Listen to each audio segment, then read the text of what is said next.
Hello everyone, आप सभी लोग का स्वागत है हमारे शॉर्ट नोट वाली सीरीज में। तो आज हम बात करने वाले हैं आइसोमेरिज्म चैप्टर के बारे में, जो हमारे पंकज सर की हैंड रिटन शॉर्ट नोट्स है उनके ऊपर बात करने वाले हैं। तो आ जाइए बात करते हैं। देखो, आइसोमेरिज्म क्या होता है? Compound have same molecular formula but different physical and chemical properties. क्या? Different physical and chemical properties. Same molecular formula but different physical and chemical properties. ठीक है, इस चीज़ में गौर करना। देखो, दो तरीके के आइसोमेरिज्म होते हैं। दो तरीके के आइसोमेरिज्म होते हैं। एक है हमारा स्ट्रक्चर आइसोमेरिज्म और एक हमारा स्टीरियो आइसोमेरिज्म। स्ट्रक्चर आइसोमेरिज्म क्या होता है? मॉलिक्यूलर फार्मूला सेम होता है, स्ट्रक्चर डिफरेंट होता है। क्या होता है? मॉलिक्यूलर फार्मूला सेम होता है, स्ट्रक्चर डिफरेंट होता है, और आईयूपीएसी नेम भी क्या होता है? डिफरेंट होता है। ठीक है। और स्टीरियो आइसोमेरिज्म में क्या होता है? मॉलिक्यूलर फार्मूला सेम होता है, डिफरेंट ओरिएंटेशन होता है और ग्रुप होता है इन स्पेस। आईयूपीएसी नेम क्या होता है? सेम होता है। इनका आईयूपीएसी नेम क्या होता है? सेम होता है। ठीक है। अब बात करते हैं type of structure isomerism. Chain isomerism. Chain isomerism में क्या होता है कि उनका सेम मॉलिक्यूलर फार्मूला, क्या? कंपाउंड है same molecular formula but different parent chain. Parent chain क्या होगी? डिफरेंट होगी। देखो, यहाँ पे 4 की पैरेंट चेन है और यहाँ की 3 पे पैरेंट चेन है, तो ये क्या आपस में क्या हो जाएंगे? चैन आइसोमेरिज्म हो जाएंगे। क्या हो जाएंगे? CI हो जाएंगे, चैन आइसोमेरिज्म। अब आते हैं हम पोजीशन आइसोमेरिज्म। पोजीशन आइसोमेरिज्म में क्या होता है? Have a same molecular formula. इसके पास भी क्या होता है? सेम मॉलिक्यूलर फार्मूला होता है। इसके पास भी क्या होता है? सेम मॉलिक्यूलर फार्मूला होता है बट डिफरेंट जो होता है पोजीशन पर ऑफ ब्रांच, लाइक जो आर ग्रुप है हमारा, जैसे फंक्शनल ग्रुप बोलते हैं, जैसे OH हो गया, NH2 हो गया, OR हो गया, SH हो गया। ये चीज़ें क्या होती है? जुड़ी होती है। ठीक है। वो डिफरेंट पोजीशन पे जुड़ी होती है, ब्रांच के पोजीशन पे। ठीक है। तो यहाँ पे क्या है हमारे? जैसे इसमें देखो, पहले पोजीशन पे लगी है, यहाँ पे देखो सेकंड पोजीशन पे लगी है, तो पोजीशन आइसोमेरिज्म हो गया। यहाँ पे देखो यहाँ पे देखो आप, मिथाइल लगा हुआ है सेकंड पोजीशन पे और मिथाइल लगा हुआ है थर्ड पोजीशन पे, तो ये पोजीशन आइसोमेरिज्म हो गया। ठीक है। यहाँ पे भी आप देख सकते हो सेकंड पोजीशन पे, थर्ड पोजीशन पे। अब इसकी क्या है? एक मैजिक ट्रिक बोलते हैं। क्या मैजिक ट्रिक बोलते हैं सर? कि इस तरीके से निकाला जाता है। देखो, एक्स क्या है हमारा? Number of carbon in parent chain, मतलब कि number of carbon parent chain, मतलब कि कितने कार्बन की एक पेरेंटल चेन है वो। नंबर ऑफ ब्रांच, जितने ब्रांच है उसको नंबर देते हैं। ठीक है। जितना ब्रांच होगा उसको नंबर देंगे। जिसमें ब्रांच नहीं होगा 0, जिसमें एक ब्रांच होगा तो 1 और 2 ब्रांच होगा तो 2, ऐसे करके नंबर देंगे। ठीक है। अगर सेम मैजिक नंबर होगा, मतलब मैजिक नंबर सेम होगा, तो उसे पोजीशन आइसोमेरिज्म। अगर मैजिक नंबर डिफरेंट होगा तो उसे क्या कहते हैं? चैन आइसोमेरिज्म। देखो, ये कितना है? 4 है। देखो, 4 चेन है, 0 ब्रांच है, नहीं है तो 0 हो जाएगा, 40 हो गया। ठीक। अब यहाँ पे देखो कितने चेन है? पेरेंटल चेन 3 है। अब कितनी ब्रांच है? एक ब्रांच है, एक ब्रांच है। ये दोनों आपस में क्या? डिफरेंट है। डिफरेंट है तो क्या होंगे? चैन आइसोमेरिज्म, पोजीशन आइसोमेरिज्म नहीं होंगे। अब यहाँ पे देखो, ये कितने हैं? यहाँ पे देखो, ये कितने हैं? 2 है। चेन कितने हैं? 2 है, 2 है। 2 में कितने कितने ब्रांच है? 0 ब्रांच है। यहाँ पे कितने ब्रांच है? 0 ब्रांच है। तो आप ये आपस में क्या हो गया? सेम हो गए। तो सेम होंगे तो क्या होंगे? पोजीशन आइसोमेरिज्म होंगे। ठीक। यहाँ पे आ जाओ। यहाँ पे कितने कार्बन है? 4 कार्बन है। कितने कार्बन है? 4 कार्बन है। ठीक है। 4 कार्बन की पेरेंटल चेन है। पेरेंटल चेन है। ब्रांच दिख रहा है आपको? ब्रांच नहीं है। यहाँ पे ब्रांच, आपको ब्रांच दिख रहा है क्या? यहाँ ब्रांच है आपको, देखो मिथाइल ब्रांच है। यहाँ आपको ब्रांच दिख रहा होगा, ब्रांच है यहाँ पे। क्या है? ब्रांच है यहाँ पे, देख सकते हो। और ये क्या है हमारा? 3 का पेरेंटल चेन है और एक ब्रांच है, तो 3 और 1 हो गए। ठीक। तो ये क्या होगा? 31 हो गया। तो आप ये दोनों आपस में क्या नहीं? सेम नहीं है। सेम नहीं है तो इसे क्या बोलेंगे? चैन आइसोमेरिज्म बोलेंगे। ठीक है। Metamorphosis sorry metamerism. मेटामेरिज्म क्या होता है? Same molecular formula but different difference in arrangement of atom. उनके एटम में क्या होगा? अरेंजमेंट क्या होगा? डिफरेंट होगा। Group from either side of Beijing function group. ठीक है। फंक्शन ग्रुप क्या होगा? बीजिंग होगा। ठीक है। यहाँ पे कलर कुछ एक्सचेंज कर लेते हैं थोड़ा सा। देखो, इन्हीं ग्रुप में देखने को मिलेगा। ठीक है। जो ये जितने भी दिख रहे हैं आपको, ये इन्हीं ग्रुप में क्या देखने को मिलेगा आपको?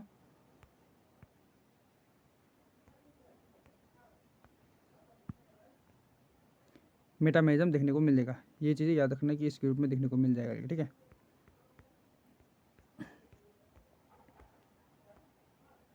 अब आते हैं हम लोग फंक्शनल आइसोमेरिज्म। फंक्शनल आइसोमेरिज्म कहता है फंक्शन ग्रुप ही चेंज हो जाता है। यहाँ पे हम क्या क्या करते हैं? इसमें सेम मॉलिक्यूलर फार्मूला तो होता है पर डिफरेंट फंक्शन ग्रुप होता है। फंक्शन ग्रुप भी क्या होता है? चेंज हो जाता है। तो फंक्शन ग्रुप चेंज हो जाता है, क्या बोलते हैं इसे?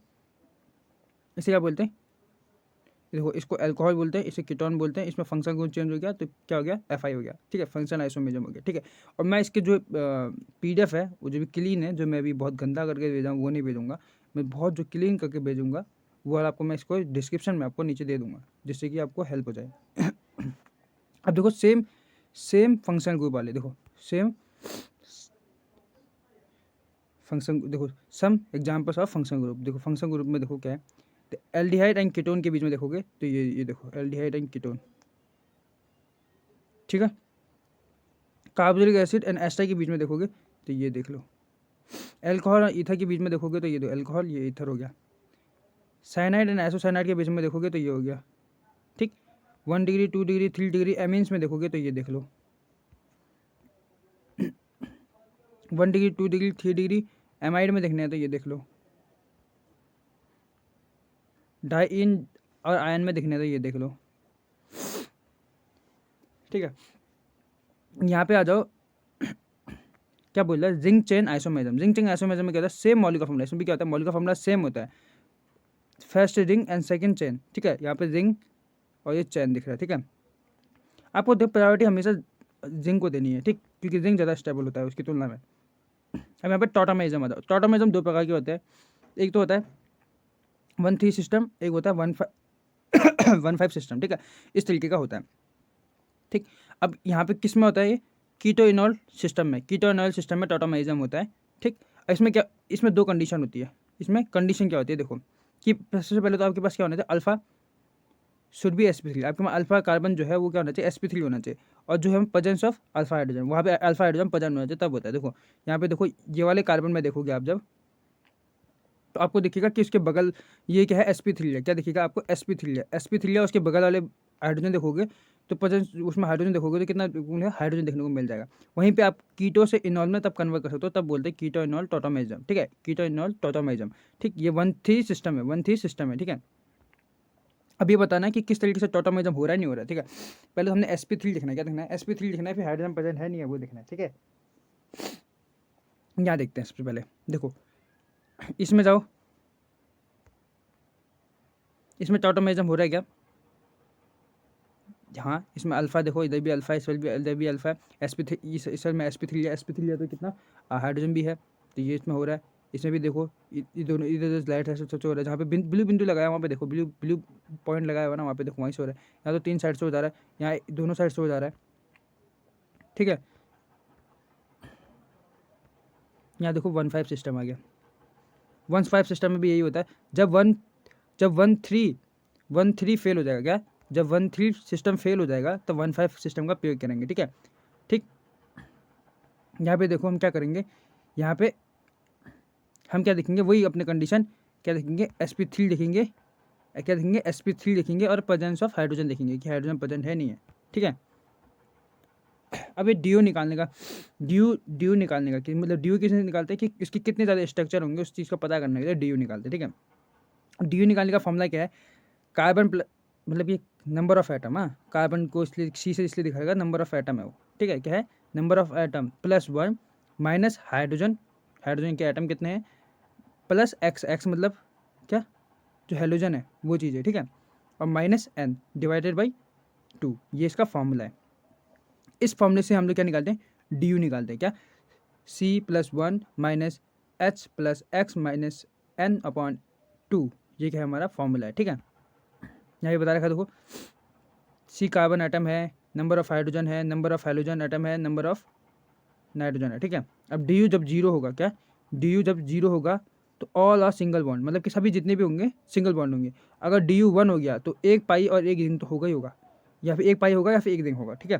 जब डी 2 होगा तो 2 पाई 2 रिंग या 1 पाई 1 रिंग ऐसा हो सकता है, ठीक है।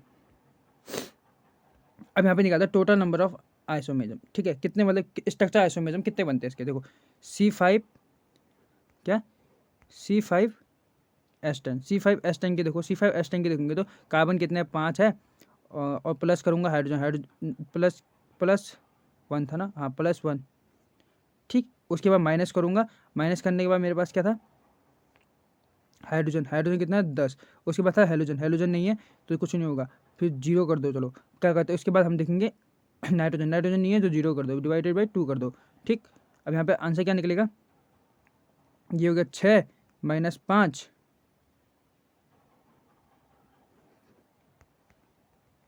यहाँ पे 6 माइनस 5 कि 10 में से इसको काटेंगे तो 5 हो जाएगा ना। 6 माइनस 5 एक आ गया, एक आ गया तो 1 पाई 1 रिंग होगा। ठीक है, अब किस तरीके से देखो, या फिर 1 पाई होगा या फिर 1 रिंग होगा, देख लो। यहाँ पे देखो 1 पाई करके इस तरीके से स्ट्रक्चर बनाएंगे 5 कार्बन वाला, 5 कार्बन का ऐसे बना देंगे, ये ऐसे बना देंगे, रिंग बना देंगे, ये भी रिंग बना देंगे, ये रिंग बना दिया, यहाँ पे रिंग बना लिया, यहाँ पाई बना लिया, यहाँ पाई बना लिया, यहाँ पाई बना लिया, यहाँ रिंग बना लिया। देखो इस तरीके से हम स्ट्रक्चर बना देंगे। ठीक है, इसके टोटल कितने स्ट्रक्चर बन रहे हैं, 10 स्ट्रक्चर बन रहे हैं। कितने बन रहे हैं, 10 स्ट्रक्चर बन रहे हैं। ठीक है, अब यहाँ पे आ जाओ, कुछ चीज़ें क्या है, एल्केन जो होते हैं ना उसके आपको स्ट्रक्चर ही याद करने हैं। आइसोमेरिज्म के कितने स्ट्रक्चर बनते हैं, जैसे CH4H10 का 2, C5H12 का 3, इनको डायरेक्ट ही याद कर लेना। C6H14 का 5, 7C16 का 9, C8 H18 का 18, 9 C9H20 का 35 और C10H22 का 75, सबसे ज़्यादा इसका होता है। ठीक है, अब यहाँ पे आ जाओ, type of stereo isomerism, type of stereo isomerism. देखो एक क्या होता है, कॉन्फ़िगरेशनल आइसोमेरिज्म होता है, या आइसोमेरिज्म क्या, इनका IUPAC नेम क्या होता है, सेम होता है। ठीक है, टाइप ऑफ कॉन्फ़िगरेशन आइसोमेरिज्म, देखो क्या होता है, इसमें ज्योमेट्रिकल आइसोमेरिज्म आता है। क्या होता है, ज्योमेट्रिकल आइसोमेरिज्म आता है। ज्योमेट्रिकल आइसोमेरिज्म में क्या होता है, देखो आपको ज्योमेट्रिकल आइसोमेरिज्म होने के लिए आपको क्या, यहाँ पे जो क्या होता है, अरे इस पर रेजिस्टिव ट्विस्टेड रोटेशन होना चाहिए। क्या होना है, रोटेशन होना चाहिए। ठीक है, तो यहाँ पे देखो कार्बन कार्बन के बीच, कार्बन नाइट्रोजन के बीच और नाइट्रोजन नाइट्रोजन के बीच एंड जिंक के बीच में हो सकता है। ये कंडीशन जरूर याद रखना, इस कंडीशन के बिना आप वर्क नहीं कर सकते कि स्टीरियो मतलब ज्योमेट्रिकल आइसोमेरिज्म है नहीं है, इसके बारे में बता नहीं सकता। ठीक है, अब यहाँ पे एक कंडीशन क्या आती है कि जो आपके साइड में ना हैव अ डिफरेंट होना चाहिए, और डिफरेंट होना चाहिए। देखो यहाँ पे ए है, यहाँ बी है, ये सी मान के चलो, या सॉरी यहाँ पे जिसके हिसाब से बताइए, तो ये यहाँ पे ए माना है, यहाँ देखो ए माना है, या बी माना है, या एक्स माना है, या जेड माना है। ये जो ए और बी है ना वो आपस में अलग होने चाहिए, आपस में क्या होने चाहिए, अलग होने चाहिए। और एक्स और वाई आपस में अलग होने चाहिए। ये दोनों सेम होंगे चलेगा, कोई दिक्कत नहीं है। बी और ये दोनों सेम होंगे चलेगा, ये दोनों सेम होंगे चलेगा। ठीक है, पर वो दोनों आपस में डिफरेंट होने चाहिए। ठीक, अब यहाँ पे आ जाओ, कंडीशन एग्जाम्पल से समझ लो। एग्जाम्पल देखो, ये और ये सेम है, इसका मतलब इसमें कुछ भी प्रकार का आइसोमेरिज्म नहीं होगा। ठीक, यहाँ पे आ जाओ, यहाँ पे देखोगे ये अलग, ये अलग है, ये अलग है, ये अलग है, तो इसमें क्या होगा, आइसोमेरिज्म होगा। अब आइसोमेरिज्म होगा तो ज्योमेट्रिकल आइसोमेरिज्म होगा, कौन सा होगा, सीस होगा, ट्रांस होगा, इसके बारे में कुछ बताया नहीं है तो होगा नहीं होगा, पहले ये देख लो। अब थर्ड में आ जाओ, थर्ड में आ गई ये, थर्ड में आ जाओ, ये डिफरेंट, ये डिफरेंट, ये भी डिफरेंट, ये भी डिफरेंट, पर यहाँ पे तो सेम है, यहाँ पे सेम है तो यहाँ पे सेम तो चलेगा, ये तो बोल रखा है चलेगा, तो इसलिए यहाँ पे होगा, इसलिए क्या होगा, होगा। यहाँ पे देखो, यहाँ से जाओगे, यहाँ से जाओगे सेम रास्ता, यहाँ से जाओगे सेम रास्ता, यहाँ अलग, पर यहाँ तो सेम हो गया, यहाँ से हो गया, तो इसकी वजह से नहीं होगा, इसकी वजह से क्या नहीं होगा, नहीं होगा, इसकी वजह से क्या होगा, ज्योमेट्रिकल आइसोमेरिज्म नहीं होगा। यहाँ से भी आओ, यहाँ से जब यहाँ पे देखोगे हाइड्रोजन क्लोरीन, यहाँ से आओगे, ये पाथ देखो यहाँ पे आएगा, ये पाथ देखोगे यहाँ से यहाँ आएगा, पर इसमें हमारा क्या हो रहा है, इसमें हो रहा है, इसमें हो रहा है। ठीक, अब यहाँ पे देखो, इसमें यहाँ पे देखो कि ये कहाँ से जाएगा, यहाँ हाइड्रोजन, ये क्लोरीन, यहाँ से ये यहाँ जाके यहाँ चले जाएगा, और यहाँ से यहाँ आगे चले जाएगा, तो ये भी क्या हो रहा है, इसमें भी हो रहा है, इसमें भी हमारा क्या है, आइसोमेरिज्म, ज्योमेट्रिकल आइसोमेरिज्म हो रहा है, ज्योमेट्रिकल आइसोमेरिज्म हो रहा है। ठीक है, अब आ जाओ हमारे रिंग में। रिंग में किस तरीके का होता है, रिंग क्या है, two different group at different position, different group क्या होता है, डिफरेंट पोजिशन पर, और जो हमारा जो हाइब्रिडाइजेशन होना चाहिए वो क्या होना चाहिए, sp3 होना चाहिए। क्या होना चाहिए, sp3 होना चाहिए। क्या होना चाहिए, sp3 होना चाहिए। ठीक, अब sp3 होना चाहिए। यहाँ पे देखिए हम ए और बी पोजीशन, ए पोजीशन में देख रहा हूँ, मैं यहाँ पे देख पा रहा हूँ कि ए पोजीशन में जो है वो sp3 कंडीशन है। ठीक, अब देखो अगर सेम साइड पे होंगे तो सिस, सेम साइड पे होंगे तो सिस, अगर अपोजिट साइड में होंगे, अपोजिट साइड में होंगे तो ट्रांस, अपोजिट साइड में होंगे तो ट्रांस, अपोजिट साइड में होंगे तो trans. Type of geometrical isomerism, type of geometrical isomerism, case one में क्या आता है हमारा सिस ट्रांस, क्या सिस ट्रांस। अब सिस और ट्रांस कब बोलते हैं, मैंने क्या कहा, जब वो सेम साइड पे होंगे ग्रुप, क्या जो ग्रुप है वो सेम साइड में होंगे तो सिस कहेंगे, क्या कहेंगे, और अपोजिट साइड में होंगे तो ट्रांस कहेंगे। सिस कहेंगे, अपोजिट साइड में होंगे तो ट्रांस। देखो सेम साइड है सिस, अपोजिट साइड है ट्रांस, ठीक है। केस नंबर टू में क्या है, जेडी। जेडी में क्या करना, जेडी करने के लिए क्या होता है ना, पता है, जेडी बताने के लिए देखो, अगर सबसे पहले तो इसमें हम क्या करते हैं, नंबरिंग करते हैं। किस नंबर, एटॉमिक नंबर पर नंबरिंग करते हैं कि एटॉमिक नंबर सबसे ज़्यादा किसका है। सबसे ज़्यादा हम देखते हैं कि ब्रोमीन का है, ब्रोमीन को मैं 1 दे देता हूँ, ठीक। अब वहाँ पे हम क्या करें, फिर उसके वो देखने के बाद यहाँ पे हम देख रहे हैं ऑक्सीजन के, उसके बाद ऑक्सीजन का है, तो उन दोनों को प्रायोरिटी देंगे, ठीक है। अब वो दोनों देख रहे हैं तो वो दोनों अपोजिट है, अपोजिट है तो उससे दे दो कि वो ई है, अपोजिट है तो ई दे दो, ठीक है। उसके बाद प्रायोरिटी चलेगी। अगर ऐसा होता है सेम तो उसके सेकेंड वाले आइटम पे देखेंगे, पहले वाले में सेम है तो सेकेंड वाले आइटम पे देखेंगे, ओके। अगर सेम डिफरेंट पोजीशन पे है तो क्या हो गया ई, और सेम पोजीशन पे है तो जेड, तो ई जेड कॉन्फ़िगरेशन हो गया, ठीक है, ई जेड हो गया, ठीक। जहाँ पे हमारा क्या सी सेंटेंस जब फेल कर जाएगा तब को यूज़ करना है इसको, बेफालतू में यूज़ नहीं करना, ठीक है। अब स्पेसिफिक केस बताता हूँ। देखो स्पेसिफिक केस में क्या है, the odd number of double bonded, मतलब कि आपस में जुड़े हुए बहुत बॉन्डेड, ठीक है। हमें डबल बॉन्ड को सबको एक मान के चलना है, सबको क्या मान के, एक मान के चलना है। अगर एक्स और वाई अलग है, ए और बी ये अलग, दोनों अलग अलग है, इसका मतलब यहाँ पे क्या होगा, ज्योमेट्रिकल आइसोमेरिज्म देखने को मिल जाएगा। अब यहाँ पे ऐसे होगा, केस 2 में भी देखो, जितने भी जिंक हैं उस जिंक सबको एक मान के चलना है, एक्स वाई ए बी ये दोनों अलग है, इसका मतलब यहाँ पे भी ज्योमेट्रिकल आइसोमेरिज्म शो करेगा। अब यहाँ आ जाओ, यहाँ देखो क्या हो रहा है कि हम क्या कर रहे हैं, डबल बॉन्ड एंड जिंक दोनों को कंपेयर कर दे रहे हैं, डबल बॉन्ड और जिंक को कंपेयर कर रहे हैं, तो इनको एक बॉडी मान के चलूंगा, एक बॉडी मान के चलूंगा तो ये अलग है, ये अलग है, इसका मतलब ज्योमेट्रिकल आइसोमेरिज्म शो करेगा। साइक्लोएल्कीन, अब साइक्लोएल्कीन में देखो क्या हो रहा है, साइक्लोएल्कीन में देख रहा हूँ मैं, तो यहाँ पे देखो इसमें तो फॉलो नहीं हो रहा है, इसमें भी नहीं हो रहा है, इसमें भी नहीं हो रहा है, इसमें भी नहीं हो रहा है, इसमें भी नहीं हो रहा, ठीक। अब यहाँ पे देखो ई जेड कैसे हो रहा,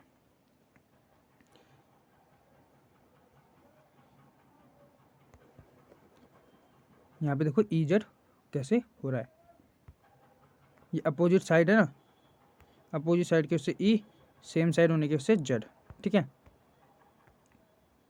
कैलकुलेट ऑफ ज्योमेट्रिकल आइसोमेरिज्म को कैलकुलेट करने के लिए एक फॉर्मूला दिया है। केस 1 अगर अनसिमेट्रिकल है, अनसिमेट्रिकल मतलब दोनों जो है कि बीचों से बराबर भाग में बांटा नहीं जा सकता, उसे अनसिमेट्रिकल कहते हैं। उसका फॉर्मूला क्या है, 2 की पावर n, क्या 2 की पावर n, 2 की पावर n, 2 की पावर n उसका फॉर्मूला है, ठीक। अब यहाँ पे देखो क्या है, n साइड ऑफ जहाँ ज्योमेट्रिकल आइसोमेरिज्म क्या होगा, एग्जिस्ट करेगा, ठीक है, वहाँ पे एग्जिस्ट करेगा। अब देखो n कितने प्रकार में, कहाँ ज्योमेट्रिकल आइसोमेरिज्म कितने में हो रहा है, ये देखो 3 स्टार लगा रखे हैं, 3 क्या वहाँ तो n की वैल्यू क्या हो गई, 3 हो गई, तो जी आई हो गया, क्या फॉर्मूला क्या है, 2 की पावर n की वैल्यू 3, तो 2 की पावर 3, तो आंसर क्या आ जाएगा, 8 आ जाएगा, ठीक। केस नंबर टू जब ये सिमेट्रिकल के लिए क्या है, ये सिमेट्रिकल के लिए। अब जो सिमेट्रिकल के लिए क्या है कि इसका थोड़ा लंबा फॉर्मूला है, 2n-1 प्लस 2p-1। अब इसमें थोड़ा सा निकालने में थोड़ा सा फॉर्मूला सा बहुत, फॉर्मूला को देख के बहुत बड़ा सा लगता है कि कैसे निकालूंगा भाई, बहुत दिक्कत हो गया, ऐसा सबका लगता है, मुझे भी पहले लगा, पर इसको बहुत ईजी है, ठीक है। मैं आपको बहुत अच्छे से क्लियर समझा देता हूँ कि आपको क्या करना है। इसको ही करने के लिए देखो, p निकालने के लिए हमें क्या करना है, n/2 कर देना है, p निकालने के लिए n/2 कर देना है, और n आपको पता है कि जहाँ पे आपका ज्योमेट्रिकल शो कर रहा होगा वहाँ पे क्या है, n की वैल्यू निकल जाएगी। अब तो फॉर्मूले के हिसाब से डाल दो, अगर देखो ऑड इवन है तो उसके हिसाब से प्लस माइनस करना होगा, ये चीज़ आपको पता चलेगी। देखो ऑड है तो +1/2 और इवन है तो वैसे को वैसे छोड़ देना, उसको कोई दिक्कत नहीं है, बाई 2 कर देना, मतलब वैसे छोड़ देना मत देना ना कहीं। अब देखो एन की वैल्यू 3 आ गई, एन की वैल्यू क्या आ गई, 3 आ गई, इसमें भी 3 आ गई ना, सिमेट्रिकल है ना, 3 बीच से भागा 3 है, तो पी की वैल्यू क्या आ गई, 3 है, तो और था, और में 1 जोड़ दिया, 4 4 में 2 आ गया, तो 3 और 2, और फॉर्मूले में लगा दूंगा 2 की पावर 3 - 1, n-1 था ना वहाँ पे, तो तभी तो प्लस 2 की पावर p-1 था ना, तो p की वैल्यू क्या है भाई, 2 है, 2 - 1, तो यहाँ पे कितना आ गया, 4 + 2 = 6 आ गया, इस क्या आ गया, 6 आ गया, ठीक है। इसी तरीके से निकालना है, थोड़ा सा प्रैक्टिस करते रहोगे तो हो जाएगा वो, ठीक है। प्रॉपर्टी ऑफ ज्योमेट्रिकल आइसोमेरिज्म, तो ज्योमेट्रिकल आइसोमेरिज्म की प्रॉपर्टी क्या है? देखो प्रॉपर्टी के बारे में बहुत ज़्यादा इंपॉर्टेंट है, प्रॉपर्टी से टाइम टू टाइम क्वेश्चन पूछते रहता है। देखो क्या बोल रहे हैं, boiling point cis and trans में किसकी ज़्यादा होती है? सिस की ज़्यादा होती है। बॉइलिंग पॉइंट किसकी ज़्यादा होती है? सिस एंड ट्रांस में सिस की ज़्यादा होती है।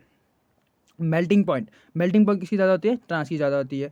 स्टेबिलिटी किसकी ज़्यादा होती है? ट्रांस की ज़्यादा होती है। सॉलिबिलिटी किसकी ज़्यादा होती है? सिस की ज़्यादा होती है। अब एक चीज़ मैं बताता हूँ आपको, अगर स्टेबिलिटी ज़्यादा तो एनर्जी कम, एनर्जी कम किसकी होगी मुझे बताओ, ये बताओ ना, क्वेश्चन बताओ। एनर्जी किसकी कम होगी? हमारे ट्रांस की होगी। एनर्जी कम किसकी होगी? ट्रांस की। एनर्जी ज़्यादा किसकी होगी? हमारी सिस की होगी। सॉलिबिलिटी किसकी ज़्यादा होगी? हमारी सिस की होगी, ठीक है। ये चीज़ें इस तरीके से क्वेश्चन बनाते हैं। अब आते हैं हमारे ऑप्टिकल आइसोमेरिज्म। देखो ऑप्टिकल आइसोमेरिज्म समझने के लिए पहले आपको कायरल कार्बन समझना होगा। कायरल कार्बन समझना होगा। देखो कायरल कार्बन को किससे, पहले तो सबसे पहले वो sp3 होना चाहिए। क्या होना चाहिए? sp3 हाइब्रिडाइजेशन होनी चाहिए, ठीक। और जो 4 ग्रुप जुड़े हो ना उससे, जो सारे के सारे क्या होना चाहिए? डिफरेंट होना चाहिए। ए बी वाई एक्स ये अलग है। अगर ये अलग होगा तो इसको स्टार से मार्क कर दूंगा और यही हमारा कायरल सेंटर कहलाएगा। ओके, अब यहाँ पे देखो, यहाँ पे मिथाइल है, यहाँ पे हाइड्रोजन है, यहाँ पे मतलब अल्कोहल ग्रुप है, और यहाँ पे इथाइल है, और यहाँ पे तो ये अलग हो गया तो स्टार लगा दिया, इसमें सक्सेस है। देखो ऐसे, यहाँ पे देखो, यहाँ पे भी सक्सेस है। यहाँ पे हाइड्रोजन है, यहाँ पे लॉन्ग ग्रुप है, यहाँ पे हम बात करें तो OH ग्रुप है, यहाँ बात करें तो हम CH3 है, तो यहाँ पे स्टार लग गया, यहाँ पे सक्सेस है, यहाँ पे भी सक्सेस हो रहा है। देखो इस तरीके से हो रहा है, ठीक है। अब यहाँ देखो, if compound rotate polar plane light, ठीक है। अगर पोलर प्लेन लाइट की बात करें तो अगर वो क्लॉकवाइज होगा तो डेस्टो, एंटी क्लॉकवाइज होगा तो लीवो। क्या? डेस्टो लीवो, डेस्टो लीवो। डेस्टो मतलब डेस्टो, डेस्टो रोटेटरी। लीवो मतलब levo rotatory. Positive and negative से डिनोट करेंगे, ठीक है। अब आ जाओ हमारे पास नेक्स्ट में, यहाँ पे तो कंडीशन फॉर ऑप्टिकल आइसोमेरिज्म की। ऑप्टिकल आइसोमेरिज्म किस तरीके से मतलब कौन कौन सी कंडीशन है? देखो यहाँ पे देखो, एसिमेट्रिकल कायरिटी, मतलब क्या? एसिमेट्रिकल कायरिटी इस क्या होता है ना, मैं बता रहा हूँ। अगर आपके पास ऑप्टिकल एक्टिव बनाना है, ऑप्टिकली एक्टिव बनाना है तो क्या होना चाहिए? POS एंड COS नहीं होना चाहिए। क्या नहीं होना चाहिए? POS COS। अब POS और COS समझ दो पहले, आ जाओ फिर। देखो POS COS समझने के लिए आपको देखो प्लेन ऑफ सिमेट्री, POS को क्या बोलते हैं? प्लेन ऑफ सिमेट्री बोलते हैं, ठीक है, प्लेन ऑफ सिमेट्री। देखो यहाँ पे देखो, इसमें प्लेन ऑफ सिमेट्री पाई जा रही है, इसका मतलब POS है। अब P में देखो POS पोजिशन ऑफ सिमेट्री पाई जा रही है, नहीं है, ठीक। पोजिशन ऑफ सिमेट्री पाई जा रही है, नहीं पाई जा रही है, ठीक है। इस तरीके से यहाँ पे देखो, इस तरीके से यहाँ देखो, यहाँ नहीं पाई जाएगी, यहाँ पाई जा रही है। अब यहाँ पे देखो centre of symmetry, centre of symmetry क्या है? यहाँ पे देखोगे आप, जो बीज बिंदु से जाते हुए जानी चाहिए उसे बोलते हैं सेंटर ऑफ सिमेट्री। बीज बिंदु से होते हुए जानी चाहिए उसे बोलते हैं सेंटर ऑफ सिमेट्री। यहाँ पे सेंटर ऑफ सिमेट्री नहीं है, यहाँ पे सेंटर ऑफ सिमेट्री है, तो इसे समझ गए आप, सेंटर ऑफ सिमेट्री है, centre of position of symmetry नहीं है, तो ये चीज़ें पता चल जाएगी। देखो POS एंड COS बोलते हैं, क्या बोलते हैं? POS COS। अगर POS COS है, नहीं है तो ऑप्टिकली एक्टिव, अगर दोनों है तो दोनों में से कोई भी है तो ऑप्टिकली इनएक्टिव। देखो यहाँ क्या बोल रहे हैं, ऑप्टिकली इनएक्टिव दोनों है, जबकि एक है ऑप्टिकली इनएक्टिव, एक है ऑप्टिकली इनएक्टिव, दोनों नहीं है ऑप्टिकली एक्टिव। अरे वाह, गर्दा मचा देंगे हम सर के नोट्स के, तो आ जाओ आ जाओ। देखो RS कॉन्फ़िगरेशन, क्या? RS configuration, sorry RS nomenclature, इसमें कॉन्फ़िगरेशन ही नाम आ रहा है। RS नॉमेनक्लेचर सबसे इजी मुझे लगता है कि सबसे इजी तरीका है कि क्या करना है आपको, check the direction of movement 1 2 3, मतलब क्या? 1 2 3 करके डायरेक्शन चेक करना है, ठीक है। पहले 1 को देखोगे, फिर 2 को देखोगे, फिर 3 को देखोगे। अगर क्लॉक वाइज है तो R लगा दो, एंटी क्लॉक वाइज है तो S लगा दो, ठीक। अब केस 2 में क्या है आपके पास? अगर हॉरिजॉन्टल पे ऑन, देखो 2 if 4 is on horizontal make switch, क्या? 2 और 4, क्या? 2 और 4 दोनों में से एक, अगर 2 और 4 दोनों में से एक अगर हॉरिजॉन्टल में होगा, क्या होगा? हॉरिजॉन्टल में होगा तो उसे क्या कर दो? स्विच कर दो। क्या कर दो? स्विच कर दो। और स्विच कर दोगे तो हमारा कन्वर्ट हो जाएगा R S में और S R में, ठीक है। यहाँ पे थोड़ा सा इजी हो जाता है। अब रिलेशन बताना है, ठीक है। अब देखो यहाँ पे आ जाओ, अगर ओनली वन कायरल कार्बन होगा तो क्या होगा उसमें, बाय आइडेंटिकल होगा, सही बात है। एनाइसोमेरिज्म होगा, सही बात है। अनाइसोमर की बात करते हैं अब। अनाइसोमर क्या होते हैं, नॉन सुपर इम्पॉसिबल, क्या इम्पॉसिबल इमेज होते हैं, सही बात है। Physical and chemical property same होती है, सही बात है, ये बस सही है, ठीक है। अब यहाँ आ जाओ, एनाइसोमेरिज्म के बारे में पता ही है कि आपको किस तरीके से, अगर एनाइसोमेरिज्म में आपको पता है, अगर आर एस कॉन्फ़िगरेशन निकालोगे, अगर आप आर एस कॉन्फ़िगरेशन निकालोगे तो एक का अगर आर आ रहा है तो दूसरे का ऑटोमेटिक ही एस आ जाएगा, कोई इसमें कोई दिक्कत की बात नहीं है, ठीक है। केस 2 में अगर 2 कायरल कार्बन है और एनाइसोमर है तो वो क्या आपको पता है एनाइसोमर है, ठीक। अगर वो उसी में वो एनाइसोमर नहीं है, क्या डायस्टोलियोमर है, मतलब कि एक उनकी पोजीशन क्या है, मतलब कि मिरर इमेज नहीं है, प्योर मिरर इमेज नहीं है, तो मिरर इमेज नहीं है तो क्या बनाएगी वो, डायस्टोलियोमर्स बनाएगी, ठीक है, डायस्टोलियोमर्स बनाएगी, ठीक। अब क्या देखो, case 1 and case 2, case 1 and case 2, अब यहाँ पे देखो किस तरीके से बोल रहा है, not mirror image physical and chemical property है विल बी चेंज। डायस्टोलियोमर्स क्या होता है, डायस्टोलियोमर क्या होता है हमारा, मिरर इमेज नहीं होता है, तो उसके फिजिकल एंड केमिकल प्रॉपर्टीज भी क्या होती है, प्रॉपर्टीज भी हमारी क्या होती है, डिफरेंट होती है। अब मीजो कंपाउंड क्या होते हैं, ये देखो, जी हाँ, बीचों से काटे जा सकते हैं, मतलब बीचों से बराबर से, इस तरीके से याद करना, मैं भी इसी तरीके से याद किया कि मीजो मतलब बीचों से, हाँ, तो वो थोड़ा बायो वाला स्टूडेंट है तो बायो वाली तो वो आ जाती है। देखो बीचों से, अगर बीचों से हम 2 भागों में बांट दें तो उसे मीजो कंपाउंड कहते हैं, क्या कहते हैं, मीजो कंपाउंड। देखो बीचों से बांट दिया, बीचों से बांट दिया, तो मीजो कंपाउंड कहते हैं, ठीक है इसको। अब आते हैं रेशमिक मिक्सचर। रेशमिक मिक्सचर में देखो क्या होता है, racemic mixture equimolar mixture of two enantiomers, क्या अनाइसोमर्स। अब अनाइसोमर्स क्या होता है, अब दोनों क्या करते हैं, एक दूसरे के मिरर इमेज होते हैं, और फिजिकल एंड केमिकल प्रॉपर्टीज क्या होती है, सेम होती है ना। ओके, इतना तो आपको पता चल गया। अब देखो किस तरीके का है,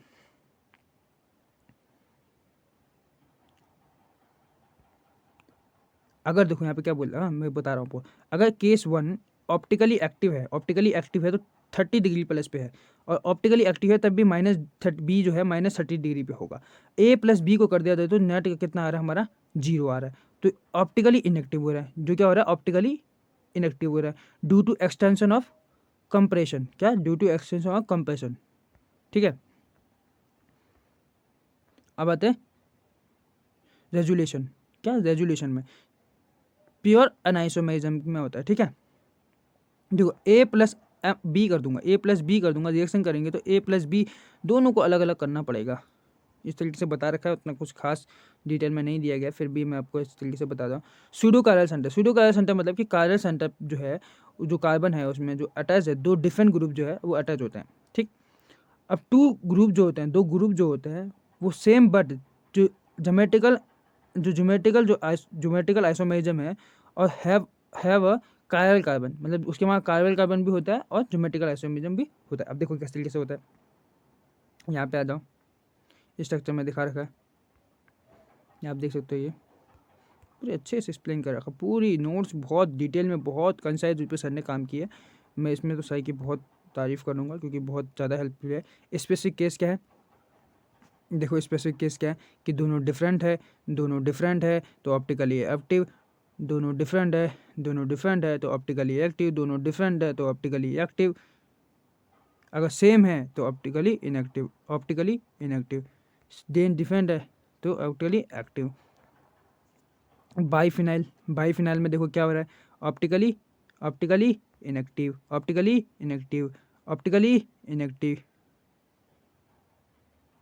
सॉरी ऑप्टिकली एक्टिव, कहाँ देख रहा हूँ मैं, ऑप्टिकली एक्टिव क्यों, क्योंकि ये दोनों सेम क्या होने चाहिए, डिफरेंट होने चाहिए, ये दोनों डिफरेंट तो है, ये सेम, यहाँ सेम है, यहाँ पे नहीं होगा, यहाँ पे हो जाएगा, ठीक है। आपको मैं इसका PDF जो है ना वो डिस्क्रिप्शन में दे दूँगा, ठीक है। डिस्क्रिप्शन में प्यार से देख के आप PDF को देख लेना और दोबारा से आप रिवीजन कर लेना एक बार, अगर प्रिंट आउट हो तो प्रिंट आउट निकाल लेना, जिस तरीके से मैंने भी निकाल रखा प्रिंट आउट। आपका जो पहला लेक्चर आपको दिखेगा ना वो, हाँ वो मैंने प्रिंट आउट ही निकाला था, क्योंकि पहला लेक्चर हमारा क्या था, IPSC का था, तो वो हमारा पहला लेक्चर सीधे मेरे जो प्रिंट आउट नोट्स है उसमें से निकाला गया। और मैंने सोचा कि उसमें कुछ ज़्यादा अच्छी क्वालिटी नहीं आ रही, तो इस तरीके से मैं आपको यहाँ पे स्क्रीन पे बता रहा हूँ, और आप हो सके तो प्रिंट आउट निकाल देना। डायस्टोलियोमर्स, देखो डायस्टोलियोमर्स बट वन कायरल कार्बन, क्या डायस्टोलियोमर्स में क्या है, वन कायरल कार्बन पर ही कॉन्फ़िगरेशन चेंज होगा, क्या फिर कॉन्फ़िगरेशन क्या हो जाएगा, चेंज हो जाएगा, कॉन्फ़िगरेशन क्या हो जाएगा, चेंज हो जाएगा। ठीक है, अब यहाँ पे आ जाओ, calculate the optical isomerism, calculate the optical isomerism, optical isomerism का भी सेम फॉर्मूला है, क्या 2 की पावर n, 2 की पावर n, n कैसे निकालेंगे, जहाँ ऑप्टिकल आइसोमेरिज्म होगा वहाँ पे निकाल देंगे। ऑप्टिकल आइसोमेरिज्म देखो इसमें जाम निकालना पड़ता है, क्या निकालना पड़ता है, जैम निकालना पड़ता है, आजाम बोलता हूँ मैं, जैम निकालना पड़ता है, आर एम निकालना पड़ता है। ठीक है, जैसमिक मिक्सचर बोलते हैं जिसे, क्या बोलते हैं, जैसमिक मिक्सचर बोलते हैं। ठीक है, ऑप्टिकल इलेक्ट्रोमैग्नेटिकली आपको जैसमिक मिक्सचर निकालना पड़ेगा, फिर मीजो देखना पड़ेगा कि किस तरीके के मीजो। अब यहाँ पे दो आ गया, तो 2 की पावर n, तो ऑप्टिकली क्या हो गया, 4 हो गया, ऑप्टिकली एक्टिव कितने हो गया, 4 हो गया, और जैसमिक मिक्सचर क्या है, उसका आधा मतलब 2। ठीक है, इस तरीके से निकालना है, बहुत थोड़ा सा कॉम्प्लिकेट होता है ये वाला थोड़ा उसकी तुलना में। अब यहाँ पे आ जाओ हमारा सिमेट्री के लिए, यहाँ पे ऊपर क्या था हमारा, ये सिमेट्री के लिए था, हाँ अनसिमेट्री के लिए था, यहाँ पे आता है सिमेट्री के लिए। सिमेट्री के लिए क्या होता है, सिमेट्री के लिए वही फॉर्मूला कि 2n minus 1 plus 2p minus 1। ठीक है, मीजो पता है किस तरीके से निकालना है, और जो हमारा p है कैसे निकालना है, n/2 से निकालना है। ऑप्टिकली जो जैसमिक मिक्सचर है ऑप्टिकली एक्टिव डिवाइडेड बाई 2 कर देना है। ठीक, अब यहाँ पे 2 है, p की वैल्यू 1 आ जाएगी, क्योंकि 2/2 हो जाएगा ना।